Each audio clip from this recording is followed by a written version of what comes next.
जुम्मा जुम्मा 4 दिन आपको राजनीति में आए हुए हैं और आप उस आदमी को पकड़ रही हैं जो 40 साल से जिनके परिवार का हैदराबाद की सीट पर कब्जा है, उनको कोई हिला नहीं सकता है।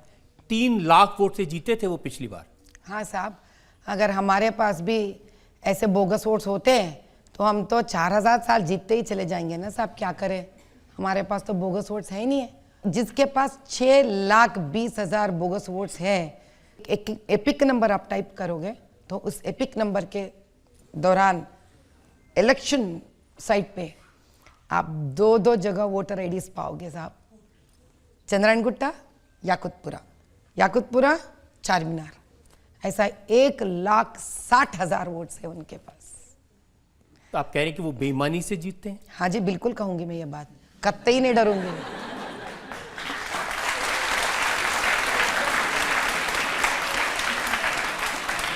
तो इसका मतलब इस बार वो फिर वो 3 लाख वोटों से जीत जाएंगे?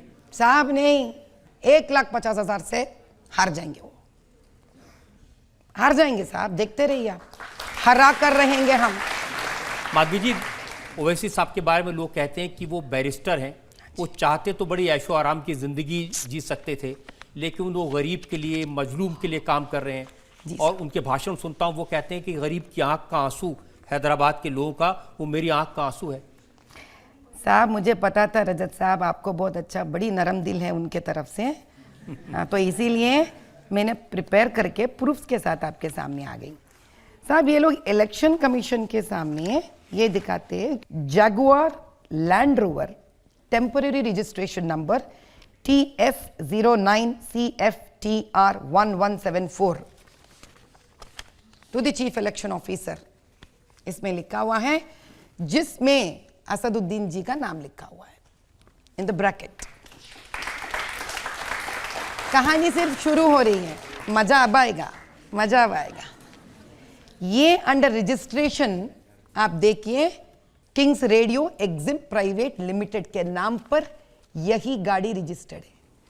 अब और एक बात दिखाएंगे आपको फटाफट।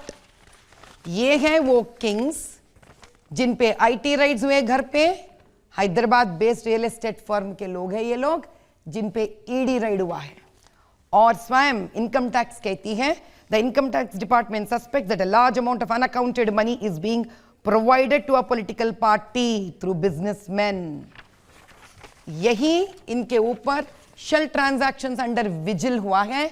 साफ साफ यहां कहते हैं, Shahnawaz of Falaknuma is the businessman who has floated King Radio Exim, जिनका नाम आरटीए में अपना रोड ट्रांसपोर्ट उसमें जागवार के लिए है। वही गाड़ी असदुद्दीन जी इलेक्शन कमीशन को सबमिट करते हैं, ये मेरा गाड़ी है।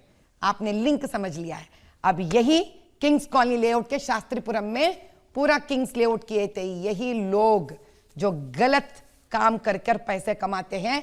और शास्त्रीपुरम में असद जी का 7 एकड़ मंजिल है। और यही असद जी इलेक्शन कमीशन को 2017 और 2018 में सबमिट करते हैं। साहब हमारा साल का कमाई सिर्फ 10 लाख है साहब, लेकिन वही असद जी 2018 में बेटी का शानदार एंगेजमेंट करते हैं 6 करोड़ लगाकर। अब बताइए तो सही, 6 करोड़ रुपए एंगेजमेंट। हाँ जी, हम कौन होते हैं कुछ कहने के लिए। ये देखिए रिपोर्ट है, ये रिपोर्ट में लिखा हुआ है साहब 6 करोड़ खर्चा करते हैं। It is believed that the family has spent 6 crore on this event and only 1.25 crore spent on imported Dubai gold plated plates with 450 types of food. अब कहानी यहां पर नहीं रुकती है साहब, आगे बढ़ेंगे। अब इसके ऊपर इलियास शमशी जो बहुत एक रिफॉर्मिस्ट है, ऐसे कि नहीं कि मुसलमान में ऐसे बहुत सारे अच्छे लोग हैं जिनके बारे में भी हमको जानना चाहिए। ये front of India, reforms front of India के लिए काम करते हैं और ये कहते हैं, असद साहब you often have mentioned in your speeches, जाओ पढ़ो शहजादे जन्नत की शादी कैसी होती है। अब इनके स्पीचेस में ये कहते हैं कि ईरानी चाय पर एक बिस्किट देकर शादी करना चाहिए। अब खुद की बेटी के लिए शादी भी नहीं, निकाह भी नहीं है, वो एंगेजमेंट है। And all of us know that Quran under Mohammed prophet has never encouraged engagements. There is no a process called engagement. नहीं साहब, मैं आपको बोलने नहीं दूंगी, एक मिनट। आपने नहीं बोला ना, स्वयं शेरनी को ला लिए हैं, तो शेरनी कहाँ बोलने देगी आपको।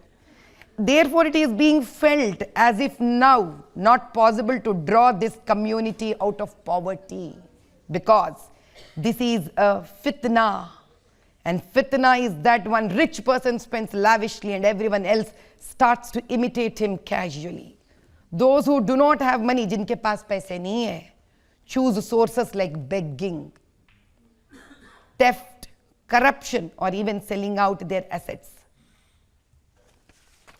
लेकिन वो बहुत सारे ऐसे एजुकेशन इंस्टीट्यूशंस चलाते हैं, बहुत सारे हॉस्पिटल चलाते हैं जिनमें गरीबों को इलाज मिलता है, उनके जो स्कूल कॉलेज है उसमें गरीबों को पढ़ने के लिए मिलता है, उनको नौकरियां दिलवाते हैं। साहब, कभी आपने जाकर उनके रजिस्टर्स देखा है कितने गरीबों को उन्हें फ्री में दिया है? वो लोग बोल रहे, आप सुन ले रहे। कभी आपने जांच पड़ताल की है? साहब, मेरे पास एक बंदा आया था, एक मुसलमान बच्चा, क्योंकि मैं जब चैरिटी काम करती हूँ तो मेरे पास आकर बात करते हैं। तो वो बच्चा मेरे पास आकर, मुझे नहीं पता था उनके बैकग्राउंड, वो हैदराबादी है, मैं उनका नाम नहीं लेना चाहती क्योंकि काफ़ी रिस्क होता है हम किसी के नाम लेते हैं। तो जब बच्चा मेरे पास आया, बहुत उदास था, तो मैं बोली क्या बात है रे, क्या हाल है, क्यों ऐसा है तू? तो मेरे मेडिकल कैंप्स को मदद करता था बच्चा। तो बोले क्या करूँ माँ, मेरा तो अभी ये फाइनल ईयर है MBBS का, ख़त्म हो जाएगा तो मुझे आगे पढ़ना है। मैंने बोला कौन सी बड़ी बात है, हमारा तो विरिंची हॉस्पिटल्स है, हम DN भी देते हैं बच्चों को, तो अगर आपको सीट नहीं मिलता है तो कोई दिक्कत नहीं है, आप कार्डियोलॉजी ज्वाइन कर लो, हम कार्डियोलॉजी में आपको सीट दिलवा देंगे। तो बोले बस इतनी आसान? मैं बोले आप पसमंदा से आते हो तो क्या फ़र्क पड़ता है साहब, आप देश के लिए कुछ करो, बनो, I will give you seat. Then he happen to tell me, इतनी आसान होता है किसी को अपना हॉस्पिटल रख के किसी को मदद करना? मैं बोली हाँ। तो बोले आपको मैं तब एक कहानी समझाता हूँ, सुनिए आप। मैं बोला क्या? जब वो मेडिसिन सीट पढ़ना चाह रहा था, वो अपने अब्बू के साथ असद जी के पास गए और बोले असद जी, बड़े भाई मुझे मेडिकल सीट दिला दीजिए, मैंने MSET पास किया है लेकिन बहुत बड़े नंबर से पास किया है, मुझे गवर्नमेंट में सीट नहीं मिलेगा, आपके डेक्कन मेडिकल कॉलेज में मुझे सीट दे दीजिए। तो उसने बताया कि 60-70 लाख होगा। तो उन्हें बोले उतना नहीं दे सकता साहब, 31-40 तक मैंने अरेंज कर लिया, तेरे को कहीं को रहे पढ़ाई MBBS का, तो जा शॉप खोल के शॉप में बैठ के काम कर ले। तो this is the truth of Hyderabad. क्या करे साहब, असद भाई के दो तरीके। आप बोले ना पहले मेरे बारे में इंट्रोडक्शन, 2 टाइप्स साहब, असल तो 2 टाइप्स असद भाई हैं, जो बाहर उनके आप उर्दू स्पीचेस को अगर कोई भी थोड़ा भी मेहनत कर उनके उर्दू स्पीचेस को ही सुनने की कोशिश करेंगे, तब आप बताइए कौन से बढ़िया पार्लियामेंटेरियन है वो। जब से आपने इस तरह की बातें उनके बारे में कहनी शुरू की हैं, मैं सुन रहा था लोग कह रहे हैं कि जब से आई माधवी लता, असद भाई लापता।